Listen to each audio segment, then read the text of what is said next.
Gempa bumi guncang Jawa Barat dan sekitarnya pada Senin 21 November 2022 siang. Informasi yang dikutip dari Twitter @info_bmkg menyebutkan gempa berkekuatan magnitudo 5,6 terjadi pada pukul 13.21.10 waktu Indonesia Barat. Dengan lokasi gempa pada 6,84 lintang selatan dan 107,05 bujur timur, atau sekitar 10 km barat daya Kabupaten Cianjur, Jawa Barat. Gempa berada pada kedalaman 10 km dan tidak berpotensi tsunami. Di Twitter BMKG, sejumlah warga di berbagai wilayah Jakarta, Banten, dan Jawa Barat ikut merasakan gempa. Tribunnews.com melaporkan gempa terasa di Balai Kota DKI Jakarta pada Senin 21 November 2022 sekitar pukul 13.18 waktu Indonesia Barat.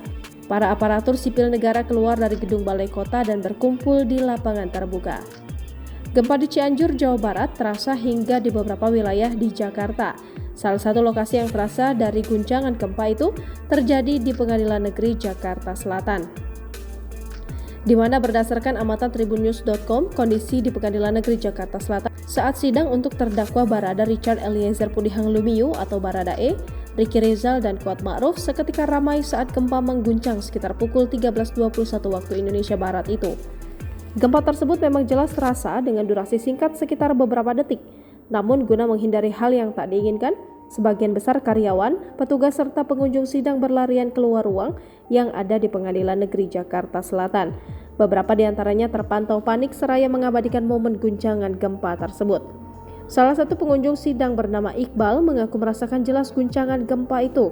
Namun untuk persidangan dengan pemeriksaan saksi sendiri terpantau masih berjalan meski terlihat beberapa di antaranya menunjukkan raut wajah panik.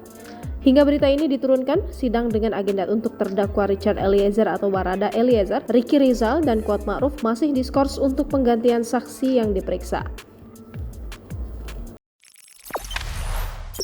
Jangan lupa subscribe, share, komen, dan like ya.